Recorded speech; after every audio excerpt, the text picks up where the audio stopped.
I'll Wait. tell you.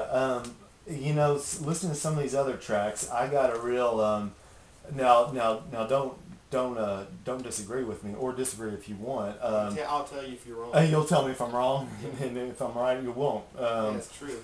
It's more of I won't say self-righteousness, but I feel a little bit of judgment coming down from Kevin Kerby on some of these. I mean, let's talk about the title, not the title track, because that's a beautiful piece. I'll get to that later. Yeah. But you and your chemical smile, I mean, I just have to ask, this seems like a little bit of a, I've been there and you're so not that kind of track. It's, first of all, I was a little confused. Are you against ravers? But then I figured maybe he's talking about a broader kind of like socio-economic illness that is endemic to American society. But then maybe I'm reaching here. So I wanted to give you a chance. What is this song about? It's about people who use drugs. God, I knew it. People who use drugs and don't admit that they use drugs. Oh, well, yeah. Well, there's the difference. I mean, I don't use drugs. And if I did, I would never admit it. Okay. Probably about specific people. But Is it politicians? I get a sense of not like. politicians. Okay. Is it general self or? I mean, I try to keep politics out of all my music. Yeah. I'm just an entertainer. I hear you. You want to please both the blue and the red. I yeah. understand you. I understand you. Got to get fed. But what about? I mean, is this like a general? Are you just generally uncomfortable with what you see as self hypocrisy in society? Is it? I mean, I can't quite. Some of the main verses are skipping my brain now. Well, but I know I don't necessarily. I'm not necessarily pointing out other people's hypocrisy as much as I'm pointing out all of our hypocrisy. And I kind of include myself in that. Right. And I think. I mean, call it what it is. It is what it is. And I think that gets to one of my, what was that second thing that I so brilliantly indicated in your lyrical content? It's either God or... The unavoidable, I feel like there's like you're transfixed by God, but at the same time you understand that we're all humans. For sure. And we all fuck up. For right? sure. And that comes, I mean, clear, there's a couple songs in here that I think are, what is it? Cast It All Aside. Yeah. That kind of, what was the impetus of that? It's a rocker, by the way, and I love it on it. It kind of brings that album back. It kicks it back up a little bit. It kicks it up a notch. But what is it? What was the impetus of that, as far as your lyrical take on it?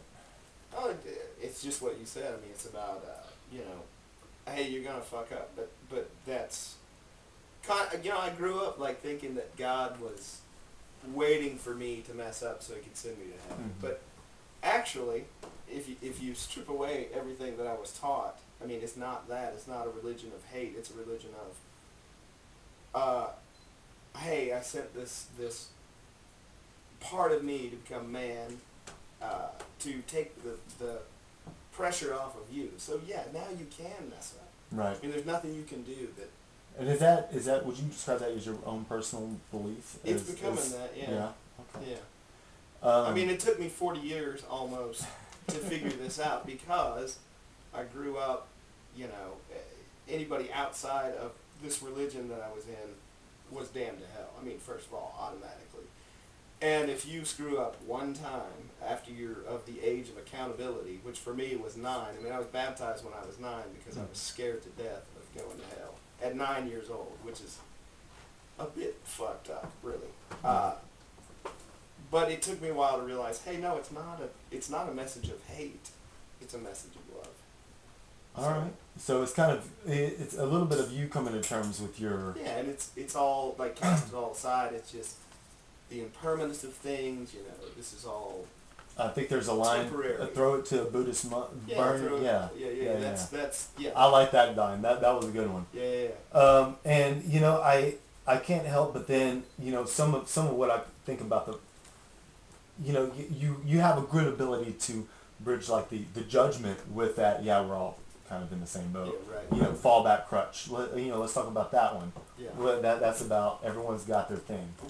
Everyone's got. I mean, you know, some is liquor, some is we have all our vices, liquor, right? pornography, Whatever. the absence of vices. The absence of vices is a vice, absolutely. So what was impetus for that song? It sounds like you were coming out of the maybe battling some of your own demons there. Fallback crutch, crutch was this guy Justin Collins, who ended up playing drums for Honky, was telling me the story about how he was trapped in a hotel room during a snowstorm or something. They didn't have any rolling papers, so they started pulling pages out of the Bible and rolling joints. And first of all, Who hasn't been there, really? He was Come telling on. me specifically, you know, to bother me. But then it's like, hey, you know, I mean, why would you do that? I mean, no matter what you believe, why would you? I mean, you wouldn't pull a page out of a Faulkner book and roll a joint in it. Well, maybe you would, but I don't know. If you read it before. Guess you could smoke the whole Bible. Yeah. I mean, you could smoke the Old Testament.